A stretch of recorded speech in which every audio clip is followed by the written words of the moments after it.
Hey everybody, it's your favorite host Marcus Norman of Gentleman Style Podcast Show.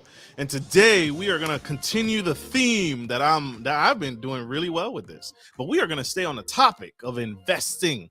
And I have the man of the hour, Mr. Leon of StartEngine. This man is here today. He's going to break down something unique, something we're familiar with, but not too familiar with. I hope, at least I wasn't, until I found this gentleman. But we are going to talk about investing in collectibles and alternative investments. One primarily, specifically, is fine art. You want to stay tuned for this episode because this is the place to be. So stay tuned, stay with us, stay engaged. Here we go.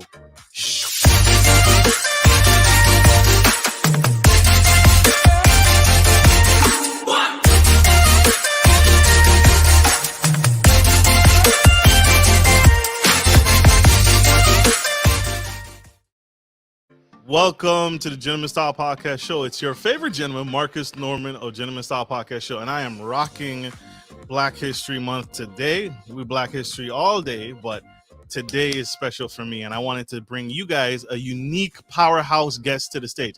This is Mr. Leon Benrimon, and this man has spent his entire life in the art business. His parents own an art gallery, and his three siblings all currently work in the art world. And so prior to joining StartEngine, which is a platform that I absolutely love, it has brought numerous investment opportunities to my front door and just the uniqueness of it. And I love the platform today. But we're going to talk about Mr. Byron. Mr. Byron oversaw the expansion of modern and contemporary art in the art department and heritage auctions throughout the United States, increasing the number of auctions, total auction volume, and expanding revenue significantly. He also owned Benrimon Contemporary in New York. Love New York. Great pizza, great food. Where he also sold blue chip artworks on the secondary market in association with historical exhibitions. Wow. Get this. While dedicating himself to representing and supporting emerging and established mid-career contemporary artists' workings. So, help me welcome to the stage the incredible Mr. Leon Benrimon. Thank you, Marcus. Thank you. Thank you for joining us on the Gentleman Style Podcast Show. Sir, fine art. We've seen it. We've walked by it. We've seen it practically everywhere. There's an art piece right behind you, I'm taking, right? Indeed. There's an artwork right behind me. What is the deal? Can you debunk some of the myths behind fine art? And you've been doing this forever. What is your deal with fine art? What's your connection? Sure. So I grew up in kind of an art family. I was very fortunate to be exposed to art from a young age, but not the way some people might think. My father was actually a framer. And so he was framing art. And as a child, I'd be in the framing factory and I'd just see all these artworks coming in to get framed. And over time, it really exposed me to art and kind of understanding art. And I think art is a kind of hobby or talent that you kind of develop over time. It's really just about seeing and continuing to see things on a very regular basis. And I think you just kind of develop an eye and you kind of develop an understanding of what's, quote unquote good and what maybe could use a little more help or it needs a little more time. So there's that aspect. And, as I got older and my family kind of advanced in the art world, both my parents owned galleries at the time. And now all my siblings work in the art world. And so, we're really kind of entrenched within the art business. And, I personally have pretty much done everything you can do in the art world. I worked at a art world PR agency. I worked at an auction house. And now I'm kind of making the next big step forward and moving into the tech sector and working at StartEngine, which I think is really the future of art and fine art investing. But I also think is really just the future of finance in many different ways, by opening, investments to a demographic that normally hasn't had access to it because they either don't have the understanding, they don't have the market knowledge, they don't have, the kind of ins and outs for logistics like, insurance, shipping, or storage, things like that. So StartEngine is really democratizing that process now. The logistics of it, of getting fine art and dealing with fine art is a whole nother aspect. And so StartEngine and what you do with them you make that a lot simpler for the average investor. Am I Yeah, correct? absolutely. I mean, basically, we're shortcutting the entire process. So the way we do that is, myself being an art expert and having been in the art business my entire life, I'm identifying, um, you know, um, art collectibles, fine art collectibles that I think are important, and that, in my opinion, are what we would consider blue chip. And typically, in my career, I've seen that blue chip works will appreciate over time, in some way, shape, or form. Obviously, they have risks like any other investment. They could also potentially go down in value. But my experience has been seeing artworks, and particularly, blue chip artworks, just rising over time. And so we do all of the due diligence. We acquire the work, and then we allow people to buy fractionalized shares through crowdfunding regulations. So you can buy $500 worth of a specific fine art investment instead of having to buy a $500,000 painting. So it just really gives people an opportunity to do something they've never really had a chance to do up until now. And then we handle everything from that point forward. So we ship the work, we store the work, we guarantee the authenticity. We also make sure that it's taken care of over time. We insure it. Everything is kind of done to a T. And it's really exciting because, as I said, it's something that's really never been done before. Absolutely. But we've seen artwork like that particular Sure. piece. There's a piece of art right behind you. What's the most expensive piece that you've come across? In my career, Yeah, let's go with that. sure. I mean, the most expensive work I've ever played a part in selling was a $17 million Van Gogh painting. Yeah, that was like I want to say probably a once in a lifetime opportunity. Um, you know, the next one after that is significantly lower. But that was really an amazing opportunity to have. I was very young. I was very fortunate. I was 26 or 27 years old at the time, and I didn't realize how lucky I was. And I can tell you that in the 12 years since, I haven't had another opportunity like it. So that was pretty amazing. I would have passed out. $17 million of an art piece. Yeah. So that's huge. That's huge. Huge. How And do, you're at that level, you're only talking about, like, maybe a dozen people in the world that have that kind of disposable income and want to buy an artwork with it and want to buy a Van Gogh. And then, once you narrow it down, you'll be lucky if there's three people that you could approach with that artwork. And I was lucky enough to have approached one of them that wanted it. So I was very fortunate. so that was a win. Yeah. How does artwork can you name some of the things that makes an artwork valuable? Is it time? Like investing, when I invest in stocks and bonds, Yep. right? Holding on for the long term. Is that the same principle I should have when investing in artwork? Absolutely. I think there all of the same um, principles that I'd say you'd see in the stock market. They correspond to the art market and really every collectible market. Watches, um, you know, uh, A clock. yeah, well, hand watches, especially for men's hand watches, but even things like comic books, sports cards, memorabilia. There's just so many different collectible categories that we're seeing very similar paths with, and very similar components that are determining how the market is moving. So you'll want to look at the same things. You want to look at management and leadership. So the way you'll look at who's the CEO of a company, you want to look at who that artist is, and which galleries are representing that artist, and which galleries are showing that artist. The same way you might look at what a company has coming up on its horizon. That's the same way you'll look at what museum shows is that artist maybe going to potentially have in a year or in 2 years from now. For example, the Brooklyn Museum just announced Virgil Abloh show, unfortunately, obviously coinciding with his passing. But that for example, Virgil also made a lot of artworks, and he did have a show at the MCA in Chicago a couple of years ago. And so those are the kinds of things that you might think about if you were going to acquire an artwork that he made previously. So those are the kinds of things that I look at. And then you have the kind of obvious questions like, is this a great artwork by the artist? Is this kind of one of their lesser works? Is this an image that there's more than one produced of? So there's some artists that produce prints or editions, and other times, you're buying a unique work. So the artwork behind me is a painting, so it's one of a kind. But you could buy a print where there's one of 100, and that also has a really great value. So there's so many different factors and variables, the same way that their stocks so have so many different variables in collect. But the other big thing, and I always say this, is at the end of the day, no one has a crystal ball, but the same market dynamics apply. It's supply versus demand. The big difference in the art market and a lot of other collectible markets is that the artists, for the most part, especially if unfortunately they've passed on, supply is not changing. It's usually going down. And demand, especially over time, if that artist has gained importance, is usually going up. So between those two things, you have almost like an inverse curve where you can see prices or values go up significantly. Makes sense. So I just drew a squiggly line. So Yes. I wanna simplify this for myself. Sure. This technically is my art piece, Sure. right? And if I passed away, and the popularity of me can ultimately over time potentially increase the value of this art piece. Am I reading that correctly?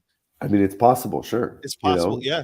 I mean, the first question I'd ask myself is, are you the first artist to make a squiggly line on a piece of paper?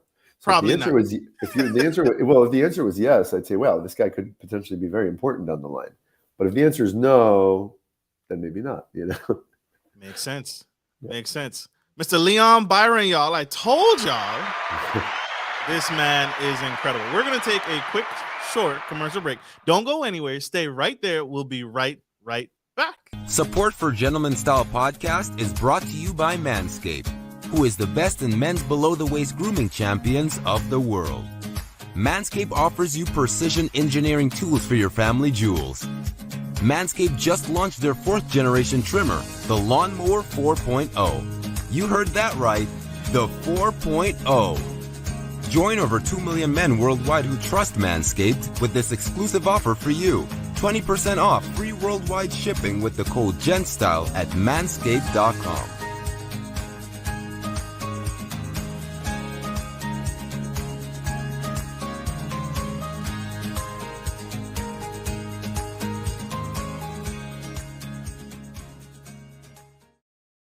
We are back. We have the incredible Mr. Leon of StartEngine. And this man just spilled the tea on what determines the value of the different criteria, some highlights that you should pay attention to when investing in art. And he is a part of a great company like StartEngine that helps facilitate that investment. And you can actually get this, you can actually own a piece of art through this platform on StartEngine. He just broke that down. If you missed any of that, check that out. Go back, scroll back, and check him out. It is absolutely phenomenal. So artwork it's a hard asset. There's many different types of assets, but it's a tangible physical asset. Why would you recommend that people should own some kind of artwork and get their hands on some kind of artwork? Well, sure. That's a great question, and I will say that the definition is actually changing. There's a very big trend happening right now, which is called NFTs, which are basically digital artworks. So even though we think of artwork as physical and tangible, that part of the marketplace is changing rapidly. There's a lot of artists making digital artworks, and so they are kind of really changing the definition of what we look at as art. Especially with what we're doing at StartEngine, we're really giving people the opportunity to own a share of the LLC that owns an artwork. So it's almost a similar opportunity in the sense that it's not a traditional means of owning an artwork and having a physical, tangible asset like what you see behind me up on your wall, but it gives people the opportunity, to have an investment, but also have like a vested interest in art over a long period of time. That's what I'd say really has become the new shift in our marketplace, and that's part of what StartEngine is doing, and also part of what the kind of NFT and metaverse world is doing. Makes sense. So let's get to the nitty gritty. I want to know, as a potential investor, Sure. How do I make money with art? Because my money is technically tied up in the asset, right? So how do I make money with art? Well, I'll play out for you a traditional scenario. and then a non-traditional scenario, which is kind of what StartEngine's doing. So in a traditional scenario, you're going to go out, you're going to research an artist. You might not be familiar with the art world. You're going to kind of try your best to figure out which gallery they're showing at, why they're showing there, what their value is, why their value is that much. Then you might buy a work either through auction, a dealer, a gallery, an advisor. You may overpay, you may underpay. There's just so many different scenarios that could happen. And then you're going to have to figure out shipping the work, storing the work, insuring the work, all these really complicated scenarios. And then maybe over time, that work will go up in value. Maybe it'll go down in value. And then potentially you would sell the work and either have a profit or a loss. In the kind of scenario that we're working with at StartEngine, which again, I really, moved to StartEngine as a company because I truly believe in the mission, and I'm really, just kind of so proud of what StartEngine is doing. We're democratizing that process. So instead of buying the entire artwork, which is usually also a huge barrier, what I would call blue chip artworks typically range anywhere between $50,000 and $5 million, which is obviously a huge barrier to entry for most people. We are doing all that research, doing all the due diligence. We are purchasing works up front, and then we are breaking them up into shares. Right now, the minimum investment for most of our assets or most of our collectibles runs at about $500. That's what my experience has been up until now. It's possible that that might change in the future. But that is a really easy, low, amount for someone, I think, to start investing with. And we allow people to buy those shares, and then in the future, rather than have to wait to sell the artwork or wait to see the artist market go up, there may be a secondary market platform on our website where you can trade your shares. There's no kind of guarantee that secondary market platform will exist. And there's no guarantee that there'll be like an actual marketplace that will actively want to buy those shares. But it is possible that we will have that marketplace. And then that would be the first way, by selling your shares on our potential secondary market platform. So you buy the shares, you want to sell them 6 months later or a year later. If we have that secondary market built out, then you're able to sell them there. The second way you could potentially make money from the investment is exactly the way you would with a traditional artwork, which is that once we have held on to the work and decided that it's time to sell it, or we've received a good enough offer, then we would sell the work, and you would make potentially either the profit or the loss from the sale of the artwork. So those are kind of the two major ways that you would make money from an investment. But I do need to say, for kind of clarity purposes, that fine art and all collectibles are like many other investments and many other asset classes, and do have an element of risk involved, and they can go up and they can go down. So just need to make sure I make that clear. Absolutely, for your safety and his safety and our protection of our everyone's interests. Sure. Yes, this is not investment advice. This is just general information, right? This is general information. Said, Marcus. And we are just sharing so you can make an informed and educated decision and know what resources that you can go to verify the information and verify that the artwork is actually valuable and worthy of investment. So for Mr. Leon and StartEngine's protection, we have to say that this is not investment advice. What's something that can cause we mentioned the upscale, right? Mm-hmm. 17 million, you've sold a piece of artwork. What are maybe one or two things that could cause a piece of artwork to go down in value? I mean, there's so many things. I mean, I will say that, for example, another thing that could actually bring the market up is when an artist passes away, unfortunately, at a young age. Like, Jean-Michel Basquiat is a great example. He passed away in 1987. He only had a short career of like 7 years of making art. So he had such a small number of works that, the more time that passes, the higher his works go up in value. Things that could make an artwork go down in value, there's so many. The artist could fall out of favor, just kind of lose interest, maybe doesn't gain traction, doesn't have gallery shows, doesn't have museum shows.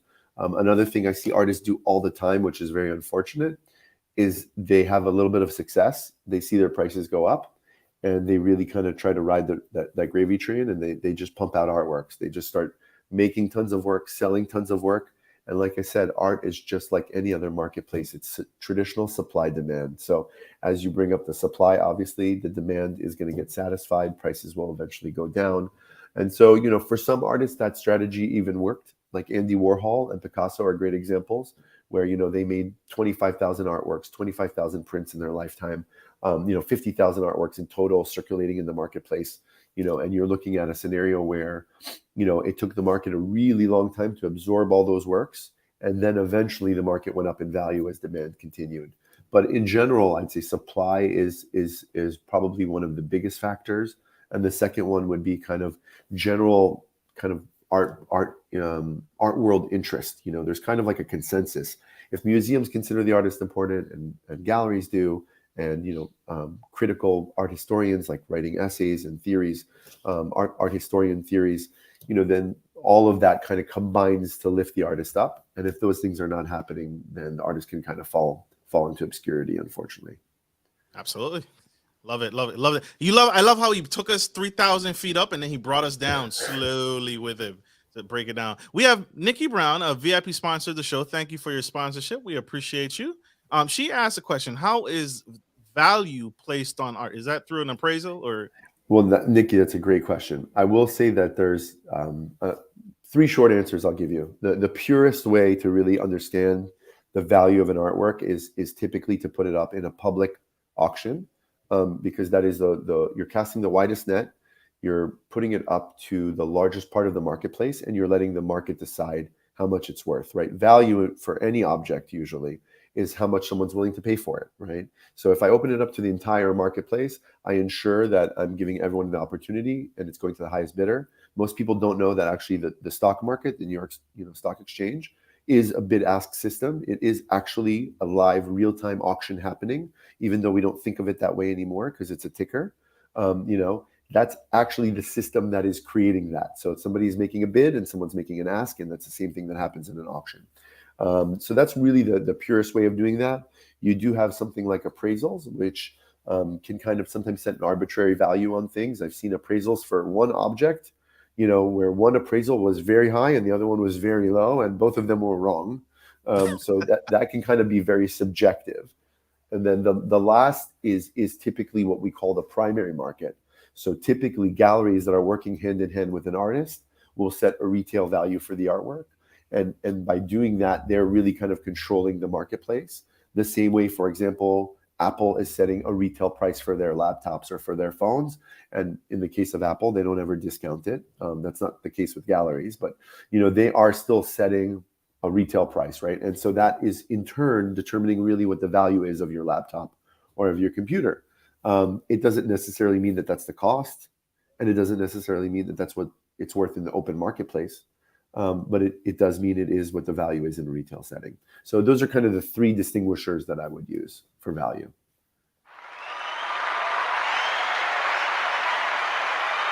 Thank you. Great question. Great question. Can I buy artwork through a LLC or a business, or it has to be an individual? That's a great question. And I will tell you that although I do have kind of my own thoughts about that question, that is unfortunately one of the questions you need to ask your tax accountant about, or your accountant. Fair. Because I can't really give you that kind of advice with any certainty. That's fair. No, that's fair. Yeah. What would you say? What advice would you say to someone making a decision or their back is against the wall? Because you've been in art for the long haul. Do you see there's a future in art? Do you see it as something that could dissipate in the near future? Because you just mentioned NFTs and the metaverse. Do you think physical, tangible art is here to stay, and no matter what, there's always going to be a market for that? There's always going to be value for that, or is NFTs and the metaverse going to replace all of that? Sure. I mean, I think I can only look towards past experience, and my experience has been that with most collectible classes, there's kind of like a path that follows the age of the collector group that's most interested in it. So, for example, 50 years ago, the predominant collection was stamps. That's what people collected because that generation of people was interested in stamps. Then after stamps, shortly after that came the rise of coins, because like 40 years ago, that's what most people predominantly collected. Now, for example, like I find that my generation, I'm going to say our generation, like I collect sneakers. I collected trading cards as a kid. Sure. So I take a lot of pride in the things I collect, because when I was 8 or 9 years old, that was the advent of Air Jordan. That was the advent of like the Reebok pump, right? Those were the things that I held near and dear to my heart, right? And so now that I'm older and I have a bit more of disposable income, that's what I find myself collecting. So I find that those collectible categories sometimes can rise and fall with the contemporary age group that is most interested in it. The way that differs with something like watches or like art, for example, is that even though the actual artwork or the generation of artists that were making the work will change. So, people were interested in artists from the 80s, 10 years ago. Now they're interested more in artists from the 90s and the 2000s, right? But so the style of art that's of interest is changing. But the fact that it is art in general, I don't think that'll ever change. And that's just my opinion, of course. But it's the same way where, like, for example, 5 years ago, really big watches, in watch terms, we say like 42 millimeters and larger. Those watches were really in fashion. These like big things you would see on your, take a lot of wrist space. And True. now, 5 years later, that's kind of slowly changed, where people want something a little bit smaller and a little more, not as flashy, not as in your face, right? And so the fact is that watches are still, as a collectible category, of interest, but the big ones have gone down and the smaller ones have gone up in value. So I think you'll always see trends like that within the broader collectible categories. And then, you might have collectible categories that might be a fad. So for example, the big come up right now is video games and Pokemon. Okay. I say to myself, like, I wasn't a generation of Pokemon. Like, I didn't play with Pokemon cards. It hadn't even come out yet. I know that. Oh, were you a Pokemon guy? All right, You so got me. You got me. There you go. So I say to myself, Pokemon, like, that will end up being something that I'm sure will have a really long runway, but eventually we'll get to a point where the generation that grew up with Pokemon is no longer collecting. So it's a very interesting topic of conversation. It's something I spend a lot of time thinking about. But in truth, nobody has a crystal ball. That's fair. Yeah. No, that's fair. This has been incredible, and Mr. Leon, I want to say thank you, sir. This has been Thank huge. you. This is great. This is helpful. This truly helped me understand that art and collectibles, just collectibles in general, has a place in my portfolio. Absolutely. It's not just something that I should. For a long time, I've always heard the term alternative investments, but I always think stocks, bonds, mutual funds, banknotes. Sure. Never, and then there's rental real estate, but now that has taken a new form. So thank you for being here. And my goal is that eventually you'll look at your portfolio and you'll say, I got 20% in watches, 5% in art, 3% in handbags. There's no reason why you can't include that with your 20% in stocks and 40% in bonds. It's all got to be one big picture. Don't say handbags. Every woman in the world has now just chimed in on their handbag. Hey, it's happening. It's a collectible class for sure. Oh my gosh, ladies, keep your handbags there. Keep your handbag. They're gonna start selling them out. Watch, you're gonna see an eBay shopping cart list just populate. Mr. Leon, thank you again, brother. I appreciate you for being here. Marcus. Thank you. How can we connect with what you're doing and get into the investing game? Sure. Well, if you have any questions, I'm happy for people to email me. My email is very easy. It's assets, ASSETS, at StartEngine.com. And the website is just StartEngine.com. So you can head to the website and check out everything that we're doing. Love it. Love it. There you have it, y'all. He gave out his email. That's assets, ASSETS, at StartEngine.com. And just check out the website. There's a lot of value that this company brings, this platform brings. Like I always say, always, Mr. Leon, I want to say this to you publicly. Don't ever give up. We need you.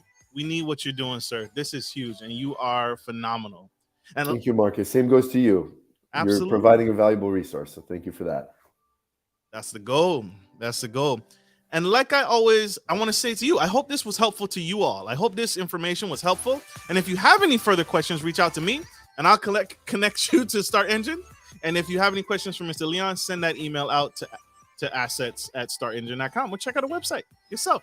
Like I always end every show, take care of your friends, take care of your family, and always, always take care of business. This is Marcus Norman, your favorite gentleman, and Mr. Leon of StartEngine, signing off. Love you guys. Bye. Bye.